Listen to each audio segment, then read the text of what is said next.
Bueno, pero aquí entramos en contexto, vamos a conversar contigo, Nelson Emilio, de tu vena artística, de cómo te inclinas por el canto, cómo comienzas a formarte, pero que también eres del conservatorio y tu preferencia entonces es el arte clásico. Cuéntanos un poquito.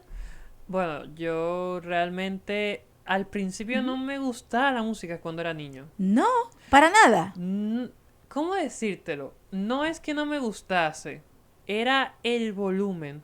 Yo soy una persona que le irrita mucho lo que son los sonidos muy fuertes y muy estruendosos. Ok. Y los equipos de música de los 2000 para 2015, 2016, no sé si tenían algunas deficiencias con los graves de los bajos. Y Ajá. entonces eso hacía temblar una casa literalmente cuando Ujú. ponían un equipo de sonido a todo volumen. Y creo que particularmente era eso lo que no me gustaba. No era la música en sí, era eso lo que no me gustaba. Pero yo crecí en un hogar repleto de música por todas partes. Aunque mi padre no estuviese aquí todo el tiempo en el país. Porque mi papá es fanático enfermo de lo que fue José José, Frank Sinatra. También nos escuchamos mucho, escucho mucho a Mercedes Sosa por su parte, de verdad. Amo muchas canciones de Mercedes Sosa y muchos de los covers que realizó también. Mi papá también es muy fan de lo que fue Juan Gabriel y muchos otros también. Pero, y nos hizo a mí y a mi hermana escucharlos. Y hoy en día yo y mi hermana, cada vez que estamos en casa, pues lo que escuchamos pues es esto y algo más contemporáneo también. Porque venas más contemporáneas, pues escucho mucho a una artista dominicana. No sé si la conocen, que se llama Gendry. Ella básicamente es dominico-italiana. Entonces, mucha de su música me inspira, me encanta, porque es una propuesta pop muy diferente. Ujú. También escucho mucha música clásica. Como sabes, he estudiado para el conservatorio, Ujú. entonces básicamente, y duré un año en la escuelita de música del Parque Colón.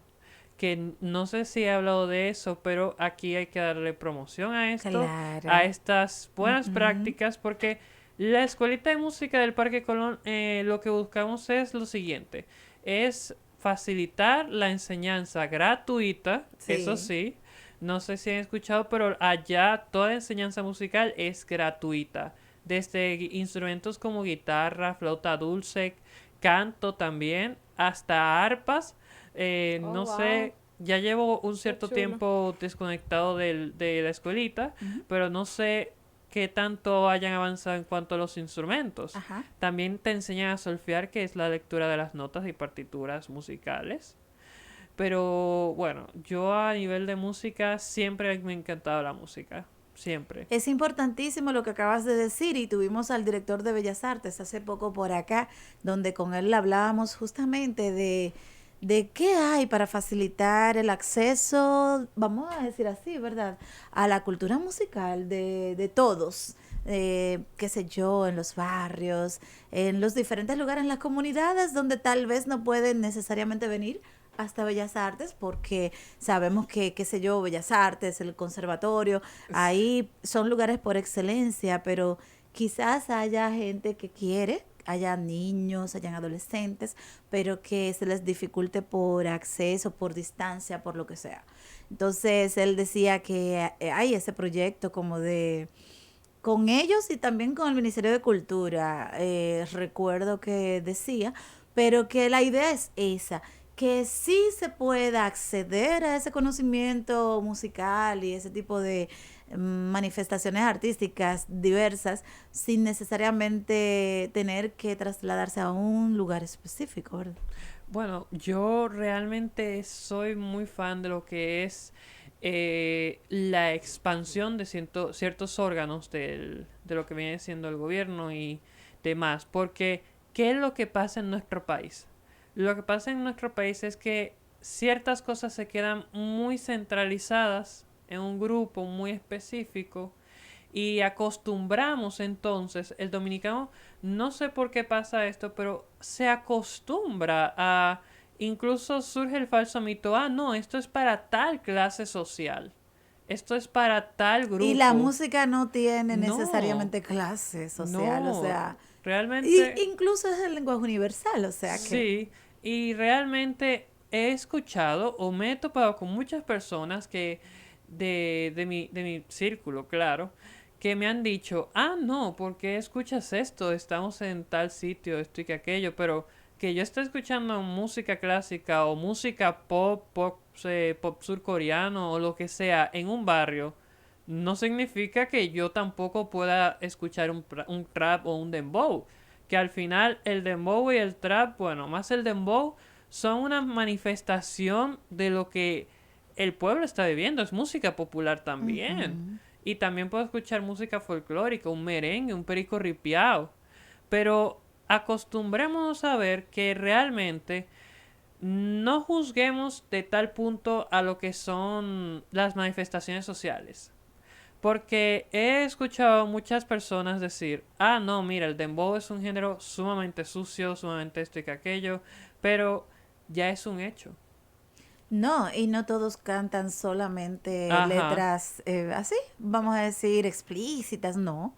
Y- Hay otros, aunque no sean tan conocidos, que no tienen una letra tan explícita, por ejemplo. No, y por demás, si el arte es una manifestación de lo que se de lo vive. que se vive en el pueblo, pues entonces hay que prestarle atención, porque entonces lo que está viviendo el pueblo y lo que está manifestando es algo que definitivamente puede salirse de las manos. Nosotros terminamos en un proceso de Ujú. anarquía total, porque entonces la libertad lleva al libertinaje y eso no es lo que se busca. Exacto. Entonces, realmente, la música no está ahí solamente para consumirse, el arte en general, sino también para darle a uno ese tipo de información y a partir de esa información uno tomar la temperatura y comenzar a tomar cartas en el asunto. No es nada más para disfrutarlo, para decir, ah, ya eso es. Bueno, eso es, hay una información que podemos hacer ¿Y qué vamos a para hacer con eso? comenzar, como Ujú. tú dices, a permitirle a la población tener también un abanico de oferta donde se sienta que tú puedes consumir en donde quiera que tú estés música clásica, K-pop, lo que tú quieras consumir, pero que tú Exacto. tengas acceso a eso. Pero cuando tú tienes las 24 horas del día el mismo bombardeo de la misma ideología que tú estás haciendo, fomentando un Correcto. solo mensaje, dándole fuerza a un solo mensaje. Y no es tanto bombardeo, porque si no, digamos lo siguiente, también es la discriminación por tú escuchar o querer ser diferente en ciertas partes, porque de una vez te dicen, ah, no, tú quieres ser diferente o tú estás básicamente, eso no es para hombres o eso no es para tal. Es ver, señores, hemos llegado a un punto tan extraño, yo diría, porque no hay otra forma de decirlo. Tal vez la palabra sería bizarro, que incluso segmentan la música por género. Y eso es algo que yo me he quedado observando. Porque si yo quiero o me decido a escuchar K-pop, que es o sea, música surcoreana, me dicen, ah, no, eso es para, no creo que pueda decir la palabra porque tal vez no censuren al aire, entonces dejémoslo ahí. Es una Ujú, palabra con M que todos conocemos. ujú. Sí. Entonces, básicamente, segmentar la música por género me parece, y la música clásica también la segmentan por género, dicen que no, que eso solamente lo escuchan las mujeres y son personas que yo me he quedado observándolos y me he quedado viendo y preguntando, oye, pero la música no tiene ningún género y quien lo está cantando incluso es un cantante Ni género, ni masculino, ni nacionalidad, ni nacionalidad. edad, eso es Es un lenguaje universal. Claro, exactamente. siempre y cuando no hablemos de apropiación cultural, que ya eso vendría siendo un tema totalmente diferente. Porque no sé si se acuerdan cuando la Rosalía sacó el tema La Fama con The Weeknd, que fue una bachata, o bueno, una bachata con algunos matices de otros géneros, pero fue sumamente criticada porque ella es una cantante española y The Weeknd es un cantante estadounidense. Entonces, estaban tomando un género latino, el cual manipularon de forma desinhibida y le llovieron muchas críticas. Y de esas críticas, eso sí fue algo que me gustó. Ella pudo por lo menos aprender Y ya para la siguiente vez que intentó con este género, buscó orientación, pero en un cantante de origen dominicano que fue Romeo Santos. Entonces de ahí salió El Pañuelo, que es una canción que a mí en lo particular me gusta.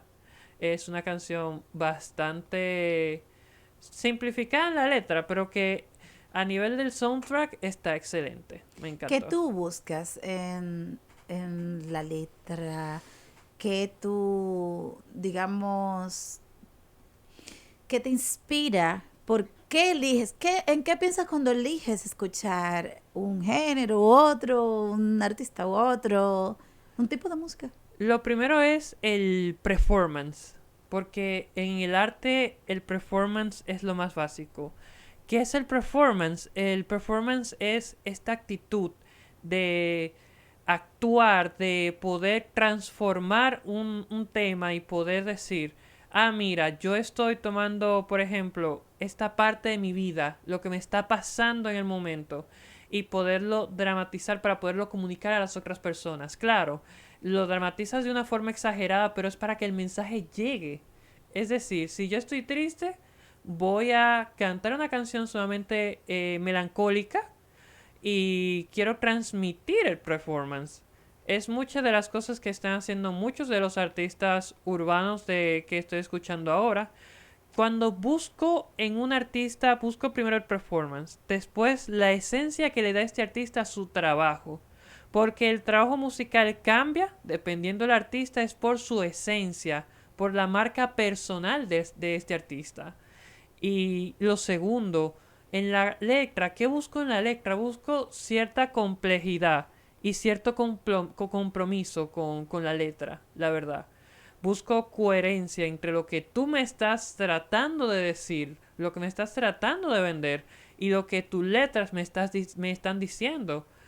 Y a veces es hasta distópico decir esto, porque hay una cantante llamada IU, que es de Corea del Sur, que ella tiene una canción llamada Forever Young, que es una canción que tiene una melodía bastante alegre, es muy feliz.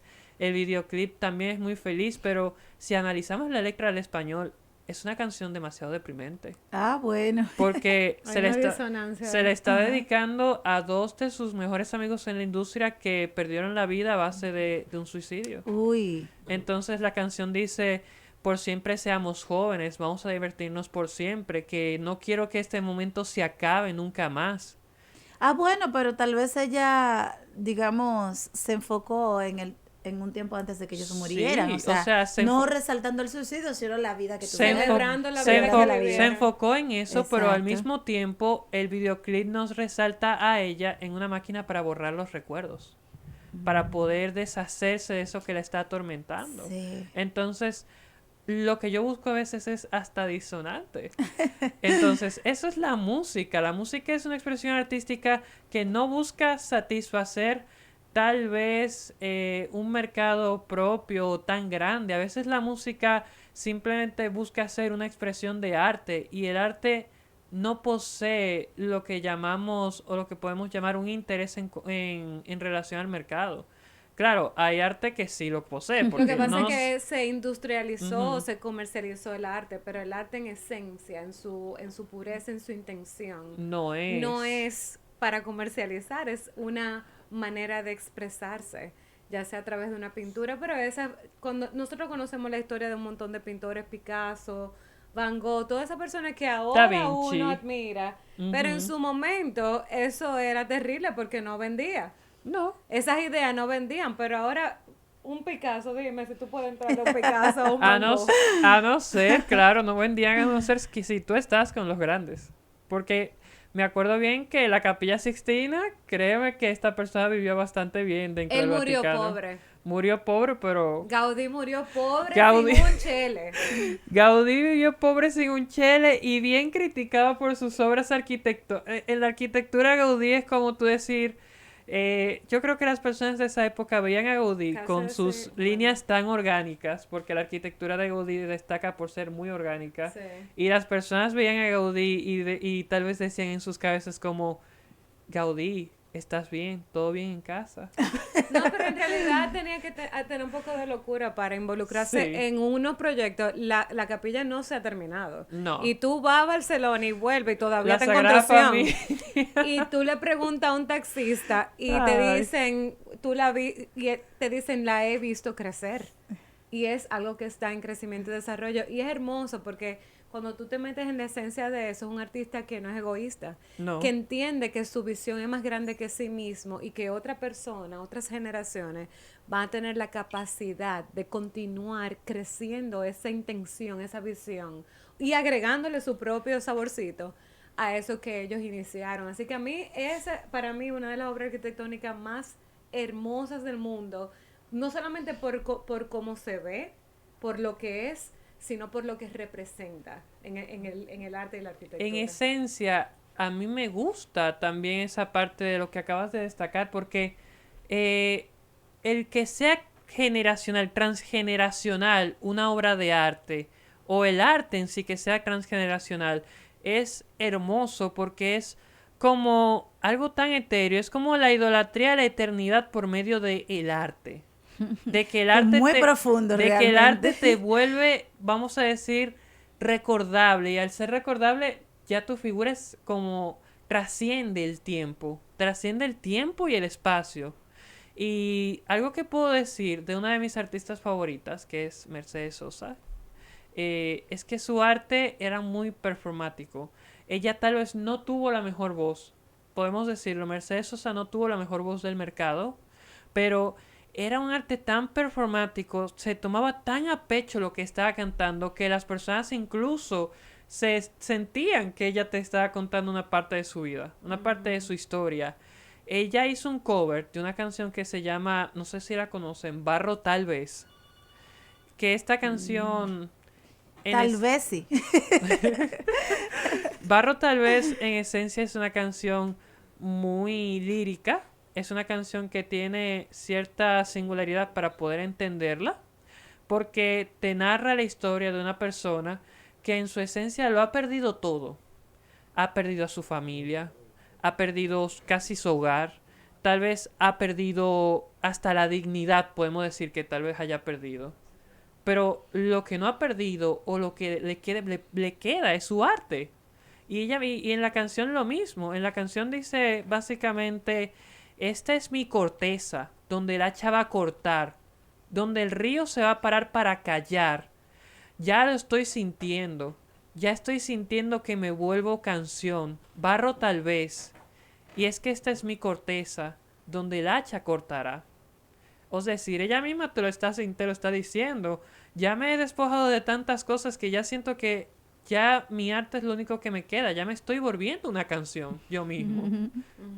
Es una tragicomedia, Tú básicamente. sabes que ahorita te he hablado de la apropiación, yo tengo un tema con eso, y es solamente mi opinión, ¿verdad? Pero, y tal vez una opinión poco popular, pero realmente yo creo que hay una frase en inglés que ha sido muy educativa para mí para tratar de tener una opinión sobre este tema, y es que la imitación es una manera de elogiar. Cuando tú También. imitas algo, tú estás elogiando algo. De hecho, hay que recordar que cuando Despacito se convirtió, creo que fue en la tercera canción de origen latino que ha tenido más impacto mundial, Sí. quien descubre esa canción fue Justin Bieber, que está en Puerto Rico, le encantó, comenzó a bailar y llamó a ver si podían hacer una colaboración y darle fuerza a la canción fuera de la comunidad latina. Y cuando tú te metes, hasta los BTS de Corea, Hasta te BTS. saben quiénes son, Sí. qué Despacito y te lo cantan y te lo bailan. Entonces, la música de nosotros incluso ha sido, de nosotros y de todos los pueblos, ha sido una colaboración y una imitación un poco. Por eso se añaden otros instrumentos que no son tus instrumentos nativos. Exacto. Se agrega una guitarra, se agrega un saxofón, se agrega esto, se agrega lo otro.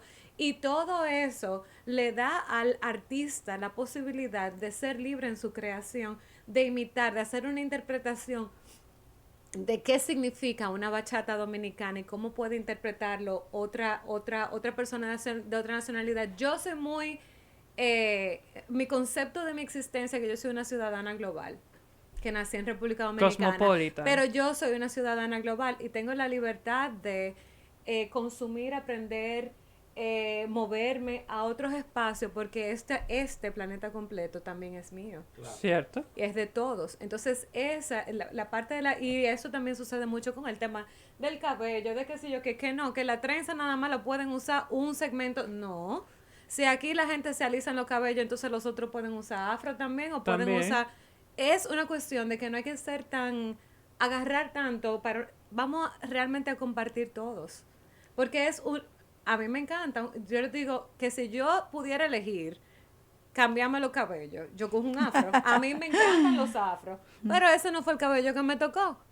Pero si puedo ponerme una peluca de un afro, yo me la pongo. Yo no tengo que ver con eso. Las trenzas me encantan. Yo no sé si yo en otra vida, tal vez tú sabes, era de otra raza, pero eso no es, eso es elogio. Eso es algo que yo encuentro hermoso y quisiera yo poder tener esas cualidades en mí. Y lo mismo pasa con la música, lo mismo pasa con la pintura y por eso evoluciona. Porque Exacto. la gente, fíjate que los artistas exploran, viajan el mundo. Voy a la India a buscar inspiración que hicieron los Beatles. Los Beatles se fueron a la India y cuando buscan inspiración en la India, traen un montón de instrumentos que informan su música, pero no solamente eso, culturalmente cambiaron porque traen el yoga, traen la meditación y traen un número de cosas a las que personas como nosotros en aquel momento, imagínate que nada más viajaban los privilegiados, no teníamos acceso.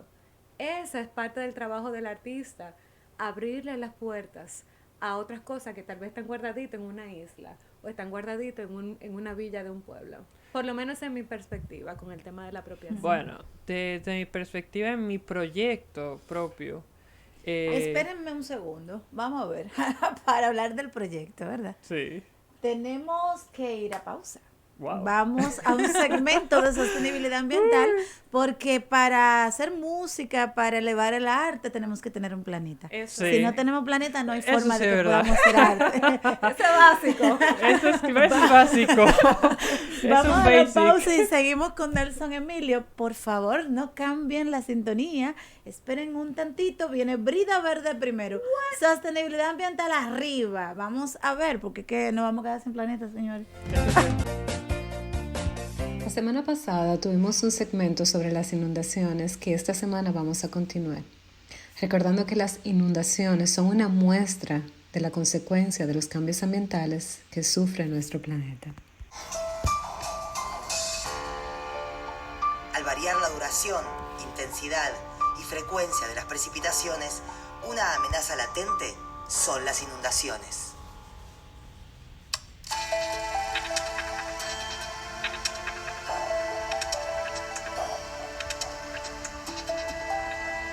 Las inundaciones son uno de los fenómenos de mayor impacto en la vida de las personas.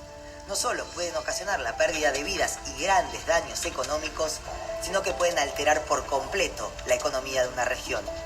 El caudal de los ríos es normalmente variable y en ciertas regiones los desbordes son considerados normales y habituales.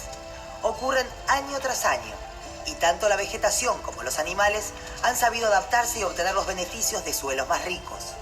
Pero en la mayoría de los casos, las inundaciones son impredecibles. De las variables que inciden en las inundaciones, las que son más influidas por el cambio climático son el aumento de intensidad, la duración y la frecuencia de las lluvias. Hay un cambio en el patrón de las precipitaciones. ¿Qué quiere decir eso? Lo que quiere decir es que el agua que está cayendo en distintas zonas del planeta en cantidad media anual está cambiando. Podemos hablar de dos efectos que están teniendo lugar debido al cambio climático.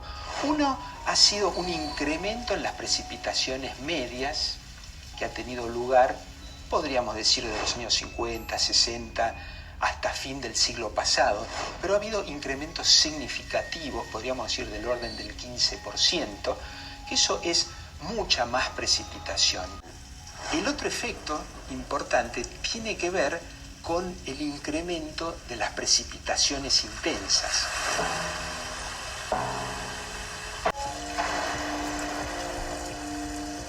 Llueve, Llueve en el campo y en la ciudad. Y en las charlas de café, el culpable parece ser siempre el mismo, el niño. Pero, ¿qué es realmente el niño? El fenómeno del niño no es un fenómeno nuevo, es un fenómeno natural que está impreso en el sistema.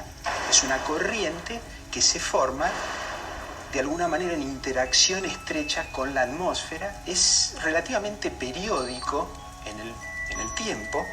Y cuando nosotros estamos hablando tanto del niño en su relación al cambio climático, nos estamos refiriendo a que están apareciendo corrientes del niño muy intensas. Cuando el niño sobre todo es muy intenso, tenemos mayor precipitación en nuestra zona húmeda. Las inundaciones son en realidad un fenómeno natural al que nosotros hemos de alguna manera influenciado a través de nuestro propio desarrollo, ya sea en la ciudad, el desarrollo de las ciudades o lo que es el campo. Podemos distinguir entre lo que es el efecto directo, es decir, cuando la precipitación cae en el propio lugar, entonces nos puede producir inundaciones porque se nos acumula en ese lugar, o lo que puede significar el desborde del río, por ejemplo, al que estamos adyacentes. Y eso en general viene porque hubo un aumento de las precipitaciones en lo que se llama la cuenca imbrífera del río, es decir, donde nace, que es donde cae, donde se alimenta de agua. En los últimos 30 años, la frecuencia de las precipitaciones y de las inundaciones alcanzaron niveles nunca antes imaginados. El río Paraguay es un ejemplo. En menos de 20 años sufrió 3 grandes crecidas y los daños afectaron la vida de más de 200.000 personas. Si bien a nivel mundial los grandes centros urbanos tienden a ubicarse en zonas elevadas, muchas veces los habitantes que se incorporan a la fisonomía de la ciudad ocupan zonas bajas que bordean los cursos de agua, áreas fácilmente inundables. El caso de nuestro país, un poco más sensible porque somos una isla y estamos rodeados de agua. Definitivamente no hay para dónde coger cuando estas inundaciones comiencen a tomar cada vez más fuerza y más frecuencia. Pero hoy puedes hacer algo para mañana. Puedes cambiar algunos de los hábitos que contribuyen al calentamiento global y a que estos ciclos de agua continúen cambiando tan drásticamente. Por ejemplo, algo tan sencillo como apagar las bombillas o los bombillos que no estás utilizando pueden tener un impacto positivo en el medio ambiente y el calentamiento global. Hasta aquí, Brida Verde. De retorno, eso era Brida Verde, segmento de sostenibilidad ambiental, en voz de Catherine Pion, que está aquí en cabina. Bueno, yo espero que la gente le vaya dando seguimiento, porque me atreví con el tema de la masiva inundación que hubo en este país. Dios mío. Entonces tú ves que veníamos hablando en el verano, que las olas de calor, que después viene la inundación en Pakistán, que se llevaron 1 millón de viviendas. Exacto. Y tú aquí quejándonos del calor y viene tremenda inundación. Señores, que esto es ciencia pura. Dios mío. Ciencia pura. Padre Eso es amado. ciencia ambiental. Los científicos nos lo están diciendo tal cual. Nosotros tenemos que comenzar a hacer el trabajito. No podemos alegar ignorancia. Ya pasó una Vagancia vez sí, aquí. pero ignorancia no. Ya pasó una vez aquí, desprevenidamente, recientemente. Ni siquiera podemos decir que fue hace mucho tiempo y que se nos olvidó. O sea, No, pero vengan acá, y eso fue terrible. Eso fue terrible. Cuando tú ves las imágenes de esa inundación, eso rompe el alma. La gente, cuando tú escuchas, ay, lo perdimos todo, todo se dañó. Y uno sabe el trabajo que da conseguir cualquier cosita aquí. Señores, los hábitos hacen una diferencia. Parte de lo que este programa estos segmentos de Brida Verde a lo largo de noviembre, que nos va a educar en el tema de las inundaciones y qué se puede hacer y qué no, que dicen, una de las cosas principales que hacen es hablar del tema de no sacar las basuras cuando se avecina un temporal de esa manera. ¿Por qué? Porque el agua coge y arrastra la basura, se tapan los drenajes. ¿Qué sucede? En un país donde nosotros tenemos un problema con la limpieza del país como tal, las aceras sucias, los drenajes bloqueados, tenemos que comenzar a entender que eso trae un impacto, eso tiene una consecuencia. Tiene una consecuencia cuando vienen estas lluvias tan fuertes. Evidentemente vamos a experimentar cosas como las que experimentamos hace poquito. Así que esa es la intención. Manténganse, quedan creo 2 segmentos sobre el tema de las inundaciones, qué podemos hacer para prevenirla, para manejarlas, y qué nosotros tenemos que hacer para evitar que nuestro entorno se continúe calentando tan drásticamente, que es lo que provoca estos ciclos de aguas tan fuertes que hemos estado experimentando, no solo en RD, sino en el mundo. Y aquí en cabina continuamos con Nelson Emilio, que es nuestro artista invitado de esta semana y bueno, digamos, del género clásico. No tanto del género No. clásico, porque yo no me encierro tanto ahí. Okay. De hecho, mis familiares, fuera de todo, tampoco sabían mucho de todo lo que vengo trabajando con este proyecto. Mi proyecto se llama Duelo. Sí. Es un mini álbum que planeo sacar para 2024. ¿Por qué tanto tiempo? Porque, bueno, todavía hay cosas que quiero escribir, todavía hay cosas que quiero componer. Duelo es algo muy personal, ¿cómo decírtelo? Es un performance muy personal de cosas que he vivido a lo largo. Pero duelo es como combate. Es más el duelo a nivel psicológico. Las 5 etapas del duelo. Que son exactamente el número de canciones que tiene este mini álbum, 5. Okay. Y es a raíz de muchas cosas. Viene a raíz de unas pérdidas a nivel de afectivo, socioafectivo que tuve a nivel de 2015, 2016. De amistades que tenía, que las perdí. Eran supuestas amistades, claro está, de las que todos alguna vez tuvimos. También viene a raíz de muchos factores de no saber en dónde se está, de no saber en qué se tiene a la mano, porque cabe aclarar que a partir de 2015, 2016, todavía yo no estaba diagnosticado. Todavía Y no. cabe preguntar, ¿qué edad tú tienes? Yo tengo 21. Ok. Ay, Dios mío. ¿Y te diagnosticaron con qué edad? Me diagnosticaron con 18 años. Ok.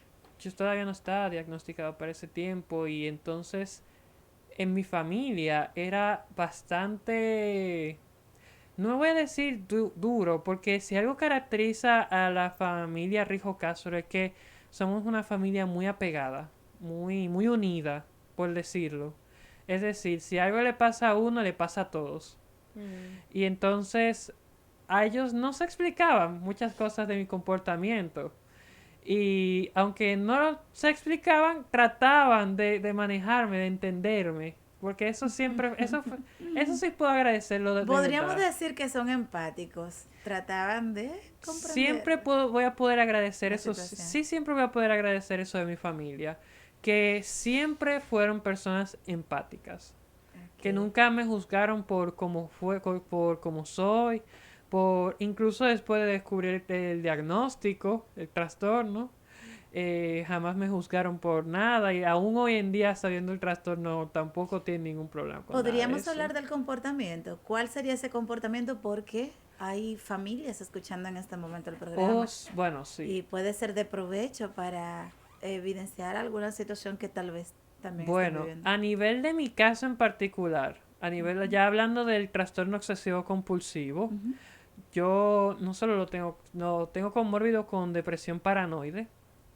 El trastorno obsesivo compulsivo es un trastorno que se caracteriza por tener lo que se llaman ideaciones intrusivas, que son ideas que te vienen a la cabeza de repente de cualquier estímulo.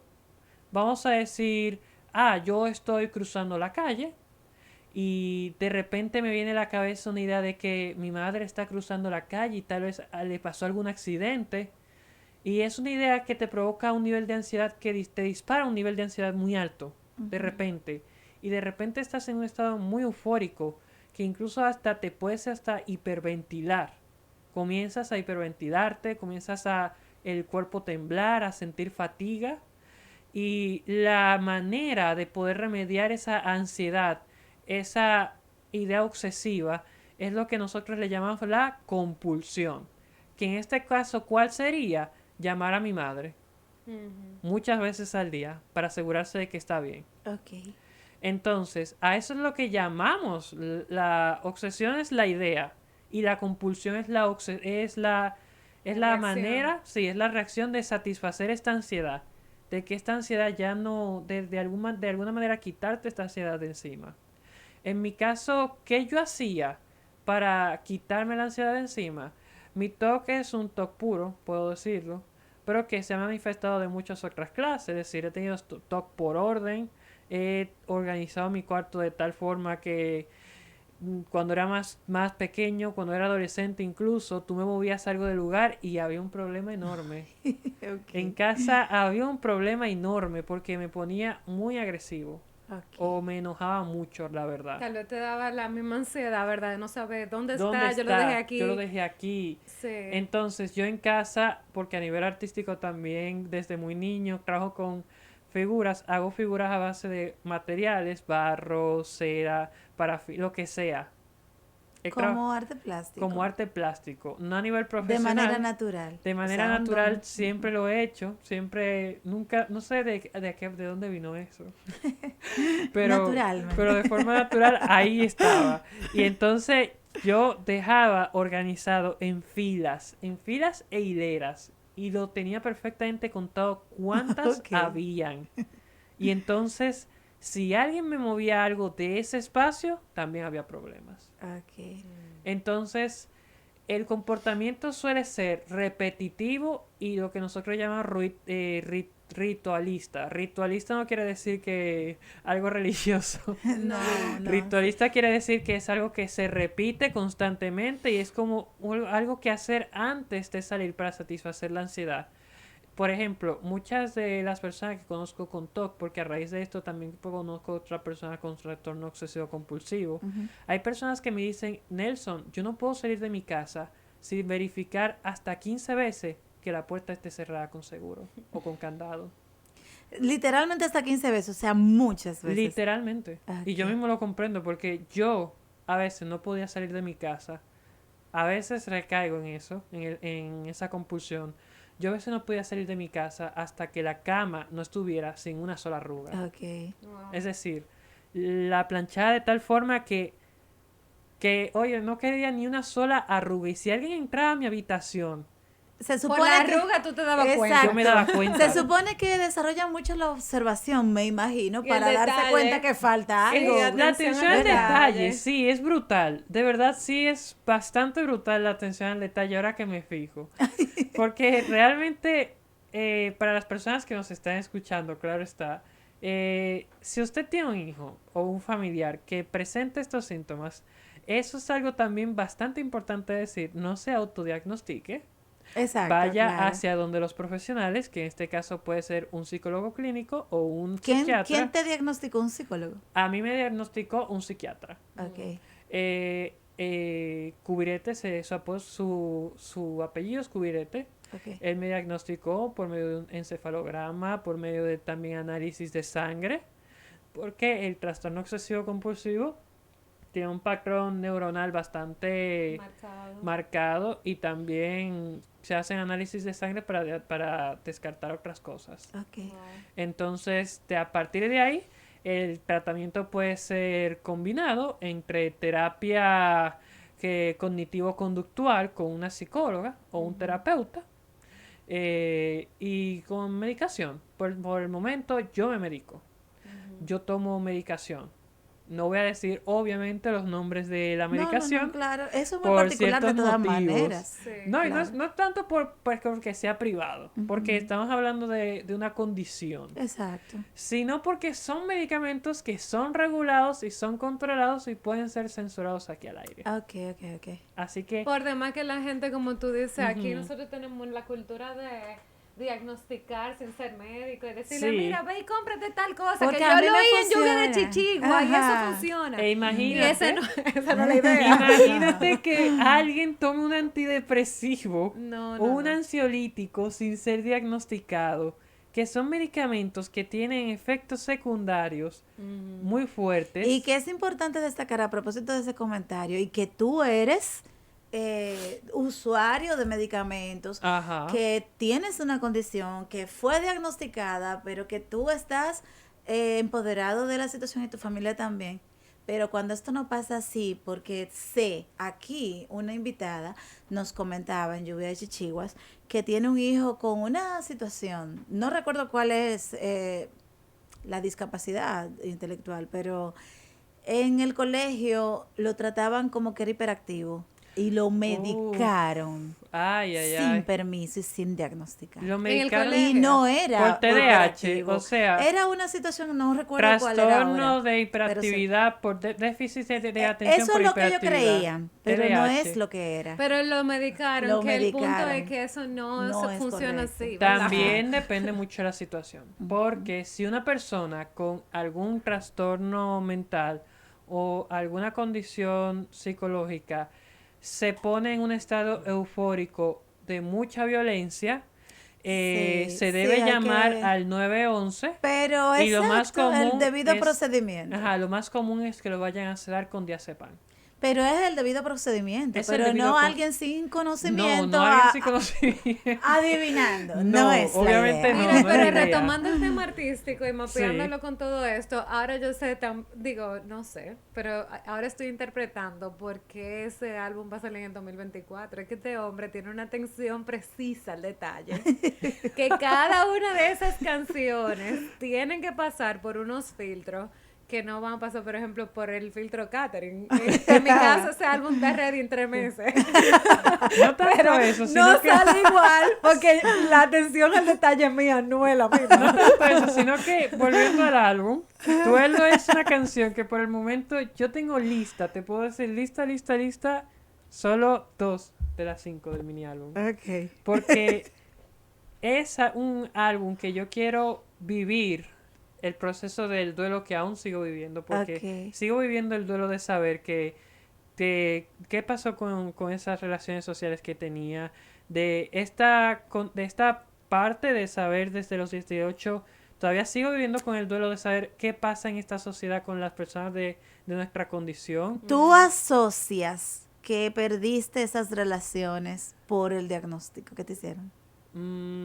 Porque no tanto. coincide con las fechas, por eso la pregunta. No tanto. Ok. Yo realmente tomo como una pérdida, como un duelo, ciertas actitudes del pasado. Y por eso lo tomo como un duelo. Es como, perdí tales condiciones que tenían, que me brindaban confort, me brindaban cierta comodidad para inmiscuirme fuera de mi zona de confort, para ver qué hay más allá y destapar como el telón. Sí, un Y, proceso. y eso. ver quién es Emilio. Como quitar las capas que hay y decirte realmente quién es Emilio, quién realmente... Descubrir tu potencial. Sí, realmente Vivir, eso es vivir. Vivir realmente quién es Emilio en toda su capacidad. Y para decir que es en 2024 es porque yo aún no he vivido toda la complejidad de lo que yo soy. Y entonces, a medida de que yo vaya viviendo esa complejidad, de que vaya componiendo, de que lo vaya haciendo, ahí es que voy a estar realmente listo y voy a estar realmente consciente de lo que quiero llevar a mi público. Tengo una pregunta. Diga. Los artistas son muy de musa. Ujú. Me llega la musa. No tengo la musa. Tengo que... La musa está de La mu- vacaciones. Hay un Se tema fue con de la Navidad. musa. Pero eso viene o va.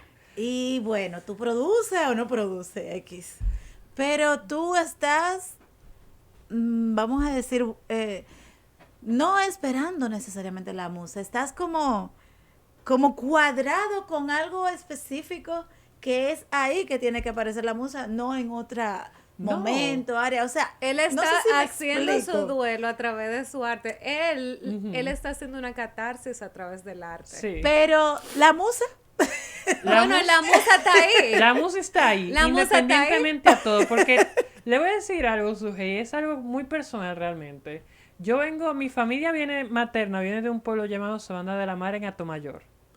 Entonces, el primer indicio o porque yo antes del mini álbum, lo que realmente iba a lanzar era un álbum completo, ok, que ya está compuesto, completamente compuesto. Pero yo sentí que ese álbum no es para ahora. no es lo que yo quiero expresar ahora mismo. Y no es lo que me está representando ahora mismo. Tal vez después de este mini álbum, tal vez lo lance. Pero ahora mismo, y hablé con uno de mis mejores amigos que se llama José Luis. Básicamente, de apodo, cariñosamente le llamamos Luigi, nosotros. Y con otro de mis mejores amigos llamado Jorge. Y entonces, básicamente les comenté de lo que está pasando. Y hay muchas veces que yo me siento en mi vivero, porque soy dueño de un vivero en Sabana Perdida, y me siento a ver el cielo en las noches, me siento con las plantas y me pongo en retrospectiva a ver mi proceso. Y de ahí es donde viene la musa que usted está buscando, es de donde viene todo. O sea, esa catarsis de lo que antes se era a lo que se es ahora, y decir, wow, he cruzado muchas cosas y he cambiado mucho. Tú tienes una madurez muy superior a tu edad. O sea, eso no lo hace todo el mundo. Y la sensibilidad artística en la vida. Y una sensibilidad artística a 3 minutos de concluir. Definitivamente un privilegio contar con tu presencia, ¿verdad? Y que tú tengas la vulnerabilidad de no solamente compartir tu proceso artístico, sino también tu realidad humana con nosotros. Saber que, ¿verdad? Como estábamos hablando fuera del aire, nosotros somos un sistema, el cuerpo, la creación humana es un sistema complejísimo que cuenta con neuronas, que cuenta con células y que cuando alguna de esas cosas se comporta de una manera específica, todo se tiene que tratar de la misma manera, ¿verdad? Una situación es una situación, sea física, sea mental, y debemos de comenzar a movernos en esa dirección para nosotros alinearnos como humanidad y ser un poquito más empáticos. Gracias por compartir esos detalles de tu vida con nosotros. Definitivamente, yo he aprendido un montón.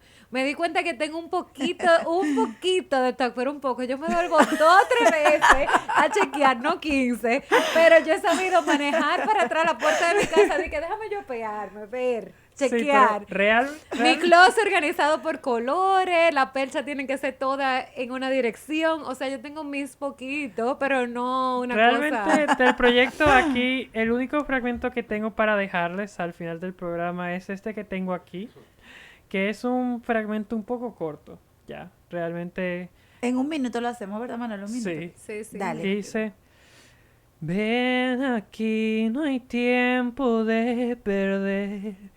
Sí, porque está perdiendo mucho, no estaba viviendo bien, pero ya no tengo más, estábamos tan lejos, está perdiendo tanto, ya no hay tiempo que perderse. De cada una de esas piezas algo yo he aprendido. Ya. Ok. Muchas gracias. Gracias, Nelson y Emilio, por Gracias. habernos acompañado. A ustedes quédense en sintonía con la voz de las Fuerzas Armadas y nos volvemos a ver la próxima semana. Un abrazo.